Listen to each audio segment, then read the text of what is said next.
All We're right. back.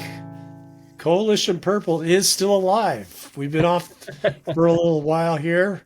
I wish I could say it was something really cool, but it's just been kind of crazy, busy. Yeah. Life getting in the way of other parts of life. I think that's Exactly. basically life. Yep. Yep.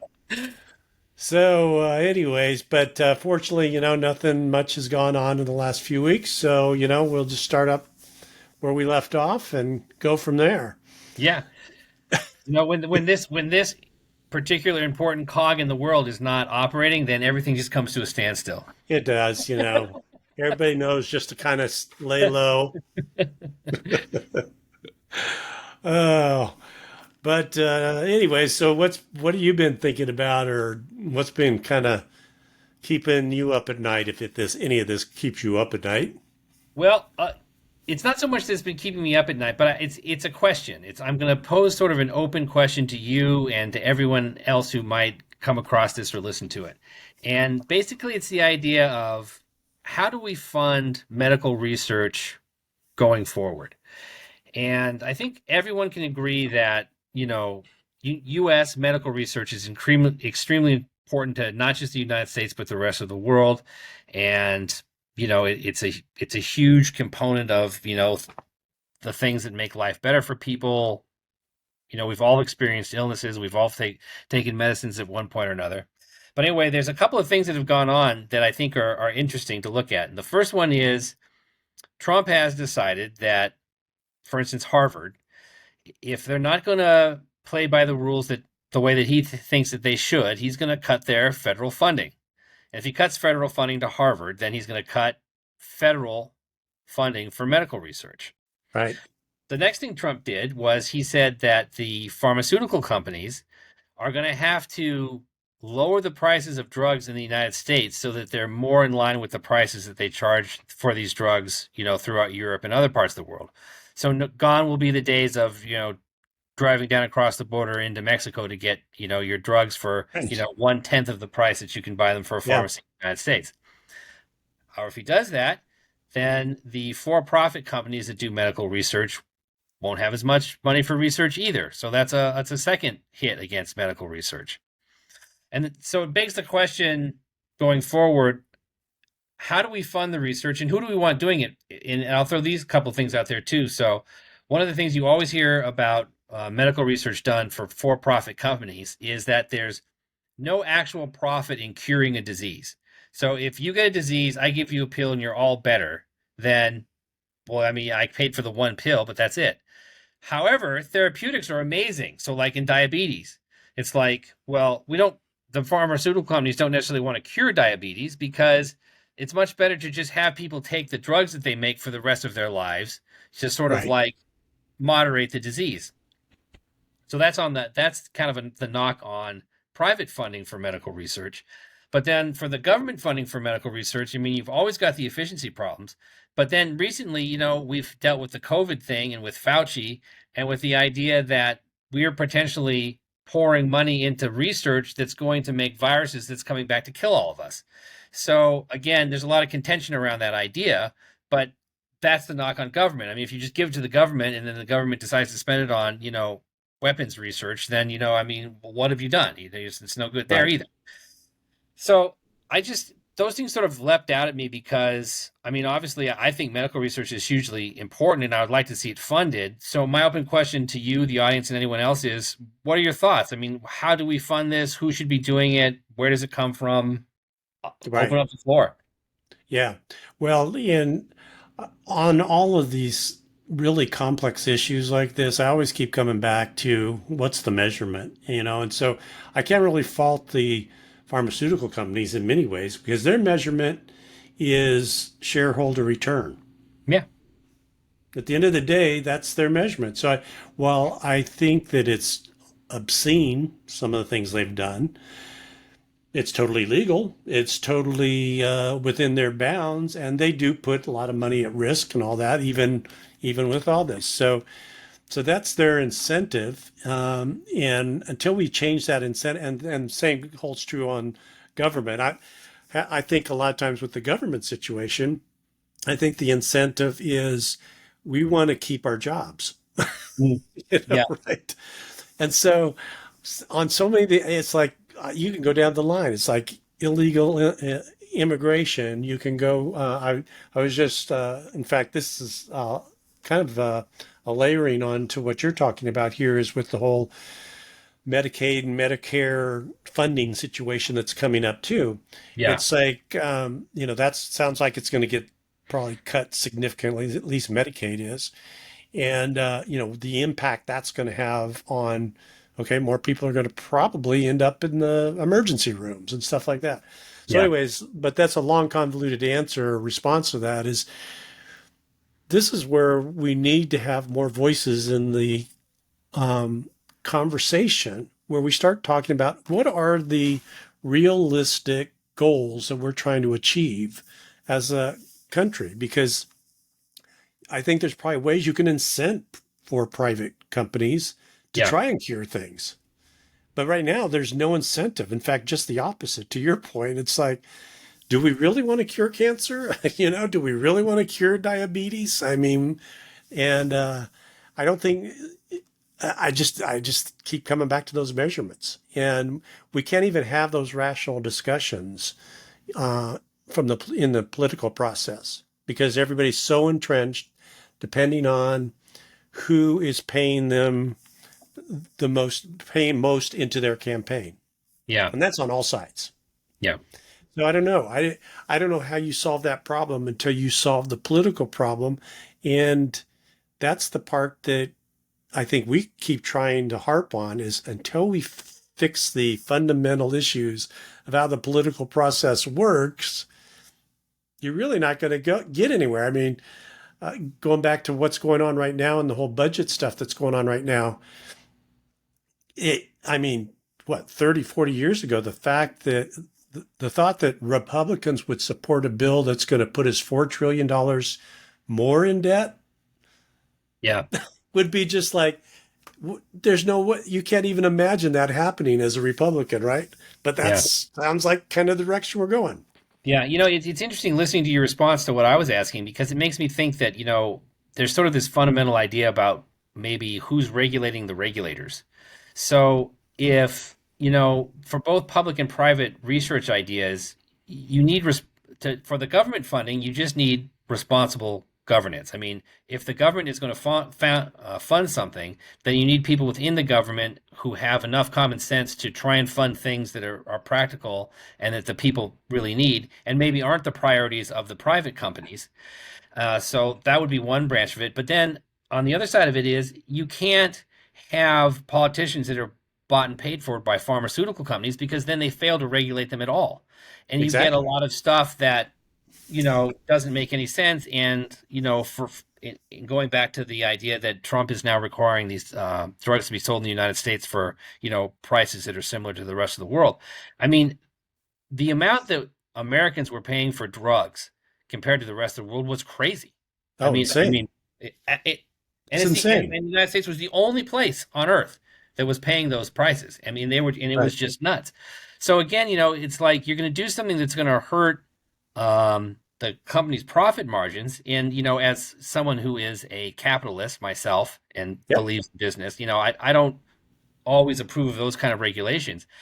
But the way that the pharmaceutical companies were selling drugs into the United States was basically offensive. I mean, essentially, these companies were discriminating against this particular country, and I don't find that really acceptable either. So, appropriate regulation, requires proper governance, just like prioritizing worthwhile research over non-worthwhile research requires, responsible governance. Yep. So like, a lot of time, I think you're right. I think it does come back to the idea of responsible governance, and more voices is better. Yeah. And I guess to add insult onto injury in terms of the pharmaceutical prices, so many of those drugs were because of research that was done here that was Yeah, paid for yeah, by the public, the bottom line research. Now they would take some of that and obviously create their proprietary things from it, but a lot of the primary research we all paid for, yeah, yet we get screwed when it comes to actually getting the end result of the drugs. So, I mean, obviously, and the pharmaceutical one, that one shouldn't even really be a right left issue in my mind. It's Oh, just like, absolutely. how can that become a right left issue other than the fact that there's probably disagreement on how it's solved. On the left side, they think, well, if we have socialized medicine, then somehow that cures the issue. And then on the other side, it's like Trump's trying to do, is trying to force them to change or force pricing basically on Yeah. pharmaceutical companies, which is a socialist act in of itself. Yeah. I guess that'd be social, or would that be more communist? I guess, Well, I but mean, the whole idea is that, if you're a Republican, the idea of price controls, yeah, is like verboten entirely. But again, exactly. I think complex issues need to be looked again. You can go back to tariffs too. I think there are appropriate uses for tariffs, Yeah, and I think that regulation. I don't think you should set prices for things, but saying companies can't rip off a particular group of people, or to say that our country can't just be a pawn in the scheme of a pharmaceutical company. I think that's entirely warranted. And I wish I wish there was more common ground on that because, again, like what I started off saying, we need good research. absolutely. Research and innovation are the things that are going to save humanity. And so we need to have those things, and those things don't, they aren't done for free. You need equipment, you need people, you need education. So, I mean, you need lots of things that filter into to have this kind of good research. So you definitely want that. You want to, protect it and, grow it as best you can in the country. But at the same time, it can't be something that's an entirely corrupt enterprise that isn't really focusing on things that are useful for people, but are more like, I don't know, people's pet projects, or Right. some large money cabal wants a specific thing, and so that's where all the research goes to, or some group of the government wants a bioweapon, and so more money goes to that than it should. And Right. so there's so many things to consider with it, but it's just like the core base thing that we should all be able to get around is that we want the best possible, most unbiased, most beneficial research we can have, and we want as much of it as possible. And so, start looking at ways to sort of get that to happen because we definitely need it. Well, yeah, and again, that's why I think what we're doing in our small way, and I hope others, and obviously others are trying to do the same thing, um, is to get the thought out there that it's up to us. If we're Yeah. expecting the existing, whether it's the current administration or former administrations or Congress or whatever, to do it, it's it it's not going to happen. And so it's up to us to force those measurements on them through Yeah. voting primarily to to get them to solve these things and come to the table. Because I mean, it's almost again, and we've kind of talked about this before. It's like you sort of just have to clean the slate on some of these things, and Yeah. just start almost from scratch because it's gotten so out of control. And it comes back down to money and power. And right Yeah. now we're uh, the only power we have as citizens is to come together and basically vote out the system that we have now. Yeah. And Yeah. Trump does a good job of claiming he's the one that's cleaning the swamp. Yet, well, all he's doing is creating his version of the swamp. And assuming that there's a big reaction to all the things that he's doing now come midterms, and Democrats get back in and get one house of Congress or both houses of Congress or whatever, they're going to just go and vote back in stuff that we had before. I mean, we're not we just keep doing this pendulum thing, and Yeah. it's not solving any of the fundamental problems. I think one of the big tests for the Trump administration, when history looks back on it, I mean, it remains to be seen. I mean, obviously, he hasn't even been in office for a year yet, but it will be, was his administration truly transparent? Did he shine the light on what was going on and show us the things that help us make decisions to have better governance going forward? Or did he just cherry pick the things that he wanted to show and then put them out there to make, Yep. you know, his political opponents look bad. And I think Oh yeah. if the former is true, and you know we really do get to see things, and we have a more transparent administration that we can see what they're really doing and make better decisions, I think that'll be a good thing. But if it just becomes another way of politicizing information to go after your opponents, it's just Yeah. gonna continue essentially the cycle of revenge, and it's just gonna go on and on. Yeah. And I mean, depending on who you listen to or what you watch or whatever, it kind of seems like the cycle is just starting over, just in a different direction. Yeah, You know, and but again, we can sit here and complain about it all day long, but until we all do something as a citizenry, we can. After a while, you got to start blaming yourself. yeah, You know, and and to think that, okay, if you don't like Trump, I get it. I don't like him, but if you think that just complaining about it and think Democrats are going to solve the problem at this point, you're fooling yourself. yeah, And because they're just going to find a different way on the other side to do some end around, just like the Democrats will do to them. They're trying to find end arounds to them, and it's just like, no, again, nobody's focused on the same goal anymore. It's just yeah. like, I mean, that's I think the thing that's so frustrating is, as a country, if we are truly a United States, we should be focused on some, hey, let's start with some small stuff. And I think actually the research one should be one that would be an easy one to get our heads around. It's like, how can you disagree with doing and investing in more the right kinds of medical research to help us out? It's kind of Yeah. like saying, how can you disagree with, making sure our bridges don't fall down? it's, Yeah. it's just another infrastructure issue, right? Yeah. And those Yeah. shouldn't be really that political. Well, and as I say, and that's the part that disturbs me. You know, I can see where the Trump administration is motivated to do certain things like uh, taking away the funding from, as I would say, Harvard is the one that's always in the news, but I think other Right. universities are, you know, also involved in this. But it's the idea that if you're not paying attention to the Civil Rights Acts and you're not paying attention to Title IX, then you lose all of your government funding. And it's like I'm kind of like for that, generally speaking. I mean, if you're an organization that discriminates against people illegally, then you definitely don't get any of my money. I mean, I don't want you to have it. So since we pay our taxes, you know, I don't want to see money going to organizations like that. But I mean, at the same time, Harvard is definitely one of the most important research bodies in the entire world. So I Right. mean, it's like you have to somehow figure a way to say like, okay, we don't want to support a bunch of like outrageous causes, but at the same time, we don't want to cripple, you know, the engine that, you know, provides us the things that we need. So it's difficult, and it goes back to, you know, the cycle of revenge. If all the point of all of this is just to sort of like stick someone in the eye, then you know what is an eye for an eye, and the world goes blind.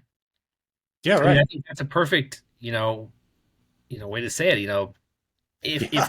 we're blinding ourselves by just sitting around and trying to each side trying to cripple each other, and we should just have, if we had more voices and we had a moderating force within the government to say, okay, wait, okay, you're right, we don't want to fund discrimination, but we have to make some kind of accommodation to continue the research that's going on. You know, at least that should be an argument that's being had.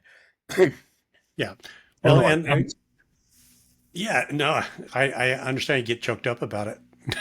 it's it's just, you know, I need more medications.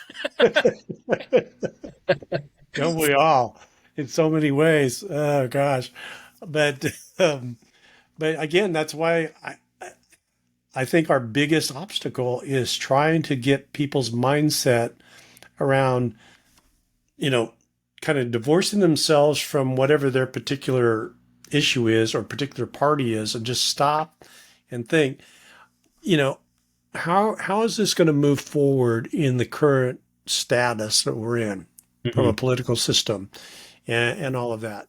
Because it just keeps going on and on and on. And, uh, we're just at this basically a standstill. Yeah.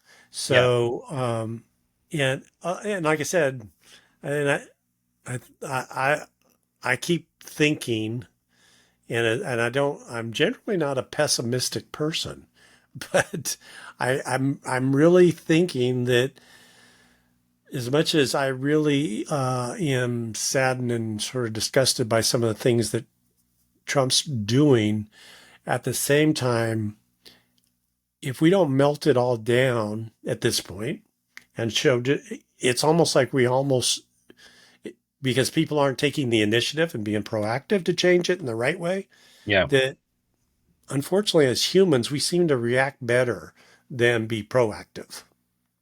And so, Yeah. if the economy goes south and we get lots of sick people and, we start fighting numerous wars, unfortunately, that seems to be the way we finally start rallying, realize, hey, we're all in this together. Could we stop fighting each other so we can actually fight the things that are really important? Yeah. But that's the only way I see it happening, unfortunately. It's like, which is a very pessimistic view. Yeah, no, I kind of feel the same way because you say that you tend to be an optimist. So I've been a pessimist forever. So I can bring all the pessimism you need, into your life. So, but yeah, no, it's the idea that we kind of need to fundamentally change the way that we're doing things, the way that we look at things. And part of the reason that I wanted to do this podcast is, I had felt for many years that, sort of in my own personal life and in personal circles, I always tried to, be sensible and say, hey, maybe we Yeah, should think about this or we should think about that. And, as things had, especially in California, have sort of slid into the mire, you start feeling like, well, there may be a little something more that I could have been doing or something that I could have said, or maybe I should have tried a little something different. And so for me, this podcast is okay. I'm going to try and say something, I'm going to put it right. out there. And, whether people listen to it or not, or whether they like it or not, I mean, at least I feel like we're trying to put some ideas out there. And the Right. hopeful side of me, which is very small, says that if there's enough people doing the same thing that we're doing, and we're getting enough ideas out there, and we can all sort of get along the lines, it's like, look, the things that we're doing just aren't working. And I think that, I think just today, Congress passed their version of the new budget, Yeah. um, and it's like it's just the same muck that always gets passed. Yes. So again, Yeah. it's another sign that look, it just isn't working. We need to get more different ideas, more parties, more people involved in what's going on so that we're not just getting the same muck all the time. There has to Yeah. be enough people involved in the process that are actually willing to try and change things for anything to change. Otherwise, the inertia is so great that everything just stays in the same place. And Right. Congress passing another garbage budget is the exact perfect example of that. Yeah.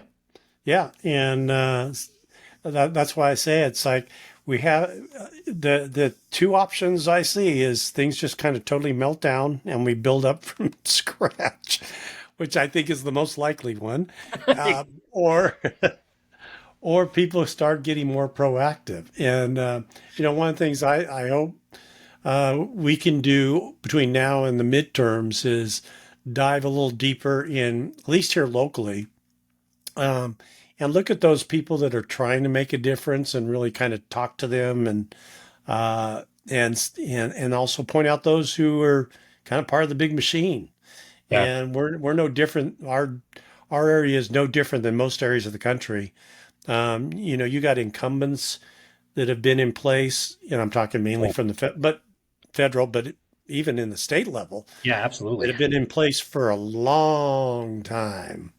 Yeah. And I mean, and not to, pile on people when they're down, but it's like the whole Biden thing that's been happening and is coming out with his fact that he's had cancer and the fact that he hadn't had a PSA test since 2014. Yeah. It was like, huh? I mean, I mean, I get tested for that every year when I go in for, that's just an automatic thing, right? It's like, and so, but it just gives you it just was another example that reminded me that this machine's in place on the Democrat side that how that ever was allowed to happen to let him even try and rerun Yeah, crazy. is just insane, and vice versa. I mean, how the machine worked on the Republican side to allow Trump to rerun is beyond me, and so we're we can all keep fighting at each other and who's worse, Biden or Trump, but it's meaningless. It doesn't matter. It's the Yeah. system that's it's the system that's wrong, not these particular individuals. Yeah, I think the great example in California is actually Jerry Brown. So Yeah, he was the governor way back when, like in the 70s. And then, right, because he's just a politician, then he couldn't be governor anymore after his terms. And then he became, like a mayor, and then he right. became like part of a city council, and then he was like, I Yeah, don't I know, just flopped around. but Yeah, flopped around. And then suddenly he came back and was governor again. And it was like, my God, talk about a stagnant pool. I mean, it's amazing. It's like, so we've recycled Governor Brown back. And right. and I believe his father, I Yeah, can't remember, was also a governor of yeah, California. yeah, right. So I mean, it's Yeah, like you couldn't possibly have a more stagnant, fetid, gross political system than what California has. And as I say, well, to me, people just got to figure that out and be like, okay, we can't do this anymore. We can't keep doing the same thing over and over again. It's crazy. yeah. Yeah, no, I mean, I think that's true about California, but that's probably because it's the largest state. I mean, same thing happens pretty much in every state. And there's very few places that I know of. Maybe something like, I don't know, Montana or South Dakota or North Dakota or someplace where Yeah. you got it's still more of a community kind of thing, and you're not so disconnected with your neighbors and stuff. Maybe they're not quite as entrenched, although the Cheneys are pretty entrenched in Yeah. where are they, South Dakota or wherever. No, they're Is it South Dakota? no, it's No. Idaho, Cheney, they were somewhere up in that area, not Montana, not not Montana, Montana. Wyoming, Wyoming, Anyway, Wyoming. well, Wyoming, that's right. Exactly, it's Wyoming. But yeah, Yeah, so I mean, but that's also all partial those square to, states. yeah, I it's get like, them all it's confused. square, it's cold, it's far away, who knows? But yeah, so no, I mean, really, that's pretty much why I talk about California and then other states is because Yeah, no, I'm not familiar enough with what's going on in the other states to really say much of yeah, anything. yeah. But we know Well, what's I mean, happening well, in you just California because we're here. yeah, but you just look and again going back to the federal level, which I try not to do as much if we can, but whenever you see all this craziness that's like going on like right now, and they'll have their little conferences and stuff, and you look at the whether it's senators or Congress people or whatever in the background, there are all these old, primarily white guys Yeah. that on both sides.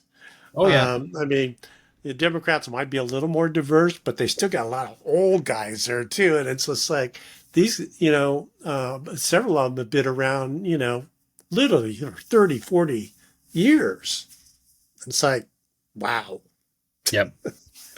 Yep. And Well, I know that it's not right to discriminate against age, but this might be in one area that we should start discriminating. a lot of people have been talking about term limits. There was a congressman who died recently. Was Yeah. still in office. I can't remember what his name was. But that's another one. Yep. And obviously the Supreme Court. You have people that are getting older there too, which is going to be interesting to see what happens in the next couple of years there. Uh, yeah, I mean, Yeah. there's a lot of things going on that could present an opportunity for turnover, but it's also an ideological thing. If the turnover is resulting in people that are going to do exactly the same thing that the previous people did, then Right. it's not really very helpful. And I think that's why I've always been so drawn to the idea of numerous parties, is because you have to have people that have different ideas. Otherwise, you basically have no ideas. If you don't create an opportunity for good ideas to rise up and then actually change things because they're actually good ideas, then again you just have the stagnant mess that we have going on right now. Because anybody that has a different way of thinking about things, a different way of looking at things, essentially gets suppressed because they're a threat to the standing twosome of the Republicans and Democrats. Right.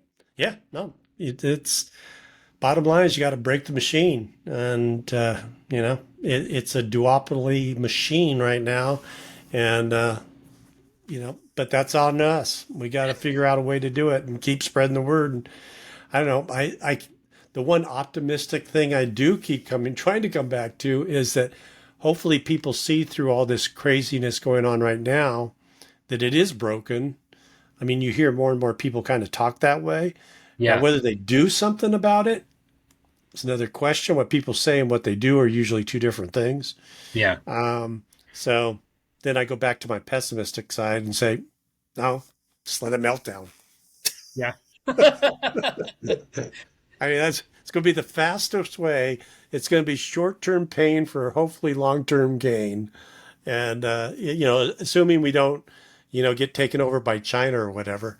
Yeah. Um, because it's really interesting. I haven't read it yet, but I'm going to probably get it. It's a new book talking about the investment that Apple has put into China over the years, Oh, it's and huge. and basically what has transpired, in long story short, from the synopsis I've heard, was it's been so massive, and the amount of people that ultimately have been trained in China at very high levels from a technical standpoint, where we used to be pretty far ahead in that area.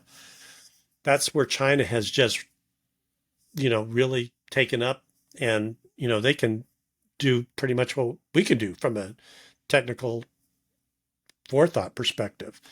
And that, not that Apple had tried to do that intentionally, but one of the byproducts for their massive growth and all that was they basically trained our competitor, Yeah. right? Well, And so it's like, that's going to be interesting. yeah. Well, I think that's one of the things that it's sort of interesting too about the tariffs, because obviously the tariffs are Yeah. targeting everyone, but China is obviously the main target. And I had read somewhere that Apple was desperately attempting to move a lot of its infrastructure and investment to India because, they were going to get hammered by these tariffs if, if China didn't, come to some agreement, relatively quickly, they were going to be really in the soup. So it'll be interesting to see what happens with Apple. Yeah. I No, mean, I I know. don't know. I'm not that much of an economic prognosticator that I can really tell for sure, but it's going to be interesting to see. Yeah. Yeah. They're so, they've created such an ecosystem between that specific company and the government of China that it's going to be interesting to see how they can break away from it, if they can break away from it, Yeah. because it's crazy. So yeah, will be some very interesting times. All right, well, we better leave it there for now, and good catching up again. Yeah, it was And good to see you again. don't be such a stranger.